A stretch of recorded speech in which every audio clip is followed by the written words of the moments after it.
I'm Scott Anderson, and I'm working with our dive operation at Dive Alaska in an effort to conduct some of the project baseline studies that we're doing with GUE. And what we'd like to do is we'd like to document a lot of our favorite sites in South Central Alaska, primarily Resurrection Bay and Prince William Sound. And so we've got about a half a dozen dive sites in Resurrection Bay that we want to document and contribute data to for Project Baseline. After being certified as a teenager, I had a period of inactivity for about 5 or 6 years. Then in 1990, I was recertified in an effort to become a fire department diver. That certification was done here at the Shackle. So I've been diving the Shackle for about 25 years. The deeper part of the Shackle is a sandy, muddy bottom mixed between a glacial silt that runs off of our nearby glaciers and some of the shells and middens that we find that have dropped from the wall, making it a nice combination of rocky substrate and a softer, more sandy bottom.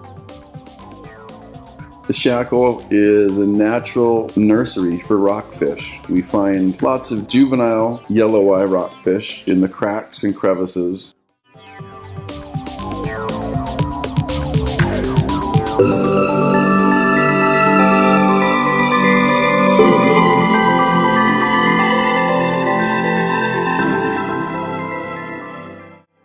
We've set up 2 separate stations at the Shackle, both of which can serve as independent stations, and we will be able to use still photography to document the invertebrate life at each station. We've also put them close enough together so that we can essentially combine them to one station by running a transect line from one to the other.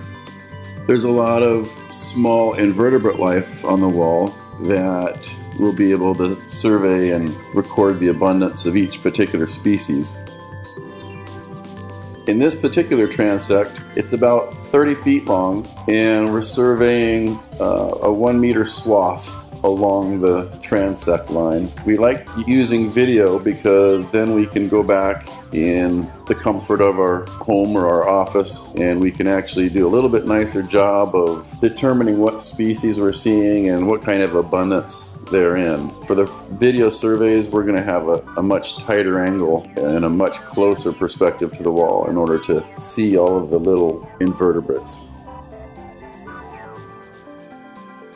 Just a few weeks ago, we've noticed that we have some of the sea star wasting disease occurring in our sites. This is something that has just sprung up, and we're far behind the Pacific Northwest in terms of this disease, but we feel like we're right in a good position now to document the process as it goes on.